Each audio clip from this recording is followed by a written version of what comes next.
Sa diwa ng pagkakaisa, matagumpay na nasikatuparan ng Revitalized Police sa Barangay Team Antique sa pangunguna ni Police Senior Master Sergeant Binrod M. Erenya, Assistant Team Leader, ang paglalagay ng perimeter fence sa Kabanbadan-Kabadlan Elementary School nito lamang ika-4 ng Agosto taong kasalukuyan. Katuwa ang mga guro, magulang at residente, sama-samang isinagawa ang proyekto bilang hakbang upang mapabuti ang kaligtasan ng mga mag-aaral. Layunin nito maprotektahan ng mga bata laban sa mga posibleng banta mula sa labas ng paaralan at lumikha ng mas ligtas na kapaligiran para sa kanilang pagkatuto. Higit pa sa seguridad, naging pagkakataon din ito upang ipalaganap ang kamalayan sa kahalagahan ng regular na pagpasok sa paaralan at maiwasan ang pagliban o pagkating klases. Sa ganitong paraan, na ipapaalala sa mga kabataan ang halaga ng disiplina at edukasyon. Ang aktibidad ay sumasalamin sa tunay na diwa ng bayanihan, ang pagtutulungan ng bawat miyembro ng komunidad para sa kabutihan ng lahat. Ipinakita rin dito ang matibay na ugnayan sa pagitan ng PNP at komunidad sa sama-samang pagsusulong ng seguridad at kaayusan. Sa pamamagitan ng aktibong partisipasyon ng Philippine National Police,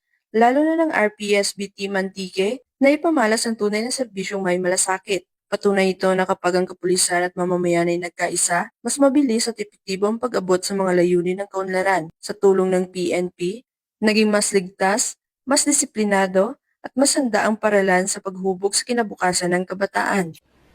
Mula dito sa Police Regional Office 6, ako ang inyong Police News Network Correspondent, Patroluman Ledeline Bansagon, alagad ng batas, taga-taguyod ng Balitang Pulis.